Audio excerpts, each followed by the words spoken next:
आज मी रुचकर मेजवानीमध्ये तुम्हाला दाखवणार आहे भरली वांगी। आता आपण करायला सुरुवात करूया। इथे भरली वांगी म्हटल्यावर जरा तेल आपण जास्त घालायचं आहे। 3 ते 4 चमचे आपण तेल घालणार आहोत। आता तेल तापलंय, साधारण 1 चमचा आपण राई घेतोय आणि 1 चमचा जिरं, थोडीशी कोथिंबीर,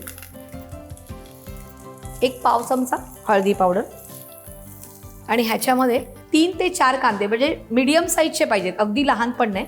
चवीप्रमाणे मीठ। आपण हे थोडंसं होऊन देऊया, ह्याच्यावर झाकण ठेवा। आता आपण ही वांगी जी घेतलीत आणि भरायला वांगी एवढी छोटीच घ्यायची, मोठी घ्यायची नाहीत। तर आपण ही कट करूया। आपण देठं काढून टाकलेली आहेत, आधी ही वांगी स्वच्छ धुवून घेतलेली आहे आणि आता मग आपण ह्याला असे कट देऊया। आता इथे एक महत्त्वाची टिप की वांगी आपण कापली की काय करायचं, एक पाण्याचं भांडं तयार ठेवायचं आणि वांगी कापून झाली की त्याच्यामध्ये घालायची। आता आपली ही सगळी वांगी आपली कापून झालेली आहेत। आता आपण हे आपले जे मसाले आहेत ते आपण ह्या कांद्यामध्ये घालून घेऊया। कांदा आपला थोडासा कोमट म्हणजे शिजवून झालेला आहे। तर आपले हे जे मसाले आहेत, साधारण आपल्या घरी जो असतो तो मसाला म्हणजे साठवणीतला मसाला, साधारण 1 चमचा।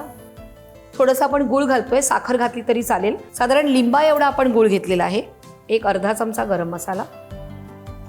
त्याच्यानंतर खोबरं घेतलेलं ते घालूया, साधारण 1 वाटी खोबरं आहे।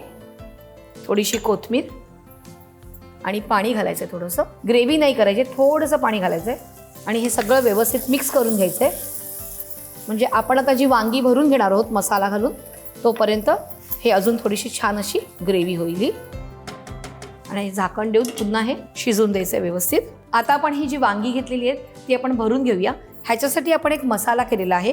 खोबरं, कोथिंबीर, हिरवी मिरची, थोडंसं आलं आणि लसूण आणि दाण्याचा कूट असं हे वाटून घेतलेलं आहे। ह्यात आपण आता थोडंसं मीठ घालूया चवीप्रमाणे, हे व्यवस्थित कालून घ्यायचं आहे। आता आपण हे वांग घेऊया एक ह्याच्यातलं आणि ह्यात भरून घेऊया। असं हे उघडायचं आहे पूर्णपणे आणि त्यात हा मसाला भरून घ्यायचा आहे। अशा प्रकारे आपण सगळं हे भरून घ्यायचं आहे।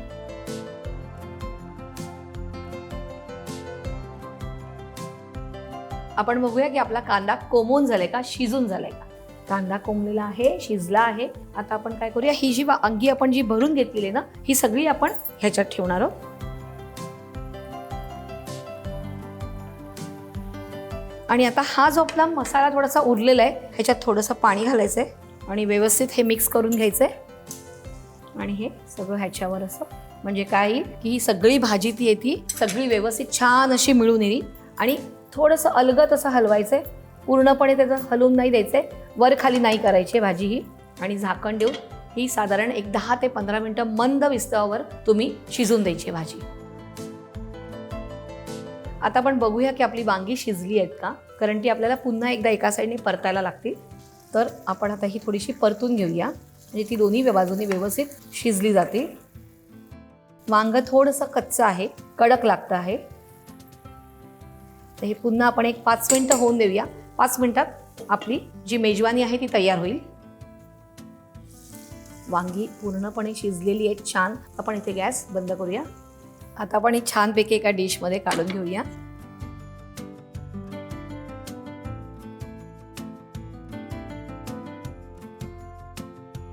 आता आपण ह्याच्यावर कोथिंबीर घालूया। कसं असतं ना, कोथिंबीर आली ना की तो पदार्थ आपला जे आहे ना तसा थोडासा हसल्यासारखा वाटतो। आपली आजची रुचकर मेजवानी तयार आहे। तुम्ही ठरवा ह्याच्याबरोबर कुठची नक्की भाकरी खायची, तांदळाची, ज्वारीची का त्रिगुणी भाकरी खायची। आणि काय करताय तुम्ही, सबस्क्राईब करा आणि कमेंट्स करा।